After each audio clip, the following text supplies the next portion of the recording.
Deep in the Yukon lies a gold mine no one talks about anymore. It's been sitting untouched for decades, quiet, forgotten, and left to rot. Most miners wouldn't go near it.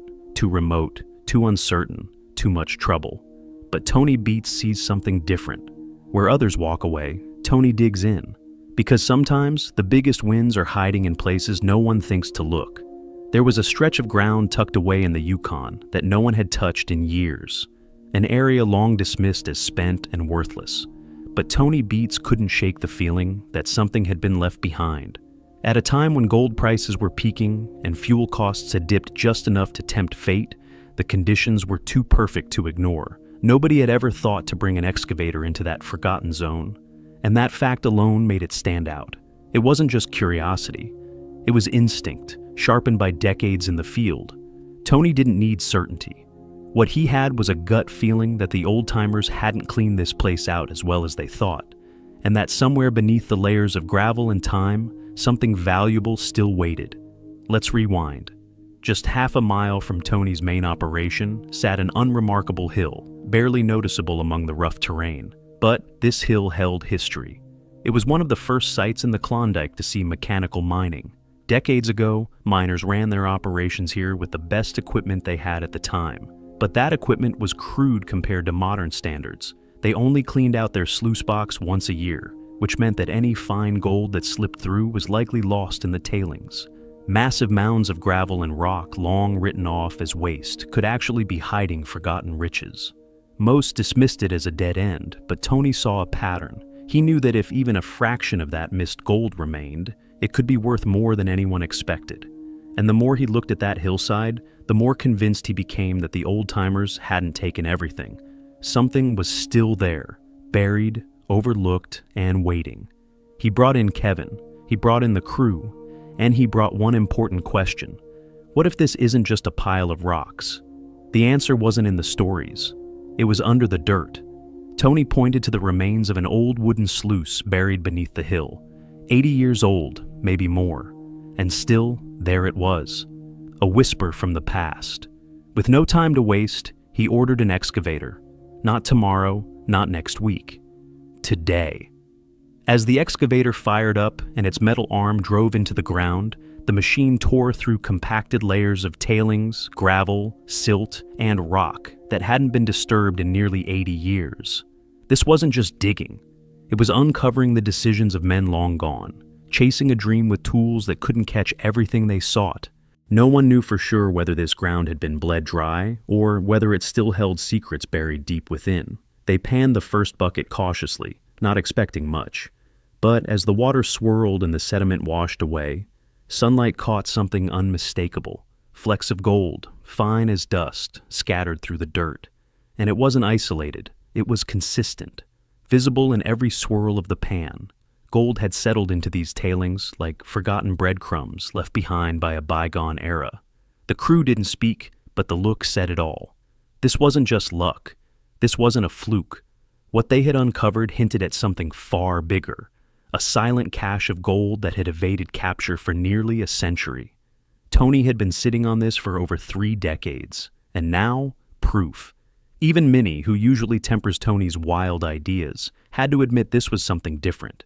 Gold in nearly every pan, running straight through the material. That old hill, it wasn't junk. There weren't any leftovers. It was loaded. This was the kind of moment that could turn an entire season around. But one question remained. How much gold is really in there? You don't make big moves based on gold dust alone. Tony needed real numbers, real proof. So he cranked up the Kiwi plant, a high-efficiency wash system that could handle serious pay dirt. Monica jumped on the loader, feeding 100-yard loads. Desiree kept the tailings flowing. Everything was rolling until it wasn't. A sharp snap echoed across the site, followed by a harsh metallic crack that cut through the air like a warning. In an instant, the sluice central to the entire operation lurched forward, grinding against its supports and twisting out of position. The plant groaned under the sudden shift, then came to a dead halt. A critical cable had snapped, and the delicate balance of the system was shattered. The structure was no longer stable. Dirt piled where it shouldn't. Water flow collapsed. And just like that, the heartbeat of the operation flatlined. This wasn't a routine breakdown. With the wash plant offline, Tony was hemorrhaging up to $2,000 in lost gold every hour. And with no guarantee that the site would even pay off, each passing minute pushed the crew closer to disaster. The risk wasn't just financial, it was reputational. Tony had bet big on this forgotten ground. And now, with everything hanging in limbo, that gamble was beginning to look dangerously close to collapse. Tony didn't flinch. The moment the plant went down, the crew kicked into overdrive. There was no time for hesitation, no room for second guessing. This wasn't just a fix, it was a full-scale emergency rebuild in the middle of the Yukon wilderness. The twisted metal framework of the sluice run was their first target. Bent beams had to be pulled back into position with brute force and precision. Supports that had snapped clean off were welded back into place with glowing arcs of fire. The air grew thick with the scent of scorched iron and burning oil. Sweat mixed with grime. Tools clanged, machines groaned, and still they didn't stop. One mistake and the entire structure could fail again. But Tony didn't waver. This wasn't his first breakdown, and it wouldn't be his last. Hour after hour, they fought against the damage, the fatigue, and the clock. And finally, after 8 punishing hours, the final weld was sealed, the last bolt locked in place. The plant stood ready, battered but rebuilt, just in time to find out if this entire gamble would actually pay off. The engines roared back to life, shaking off the silence that had lingered during the repair. The flow resumed, and with it came the weight, the kind that stretches time thin and makes every second feel heavier than the last. This was it. The rebuilt plant was running, the tailings were moving, and now everything hinged on what came out the other side.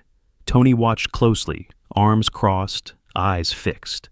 Nothing in mining is guaranteed, but he'd gambled hard on this forgotten stretch of land. Now it was time to see if it had been worth it.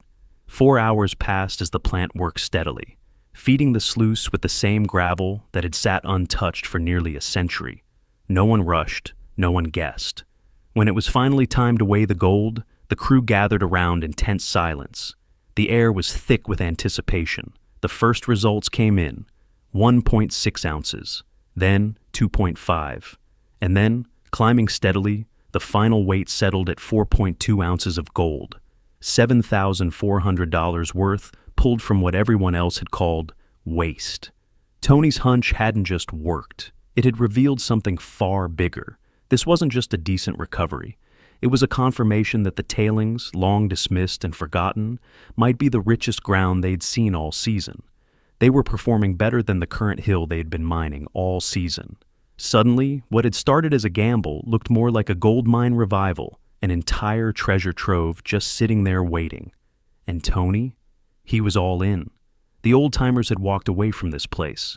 They didn't know what they'd missed. They didn't have the tools. They didn't have the tech. But Tony BEETS, he had it all. And he had the guts to go back where everyone else had given up. Most miners wouldn't even look twice at a pile of tailings. Tony? He looked 3 times, because sometimes the gold isn't where it's supposed to be. It's where nobody thought to look. Is this the end of the story? Not even close. With results like this, Tony's only just scratched the surface. What else is hiding in the dirt? What other secrets did the old miners leave behind? Only one way to find out. Keep digging. Because in the Yukon, gold doesn't just disappear, it waits. And Tony BEETS, he's coming for every last ounce.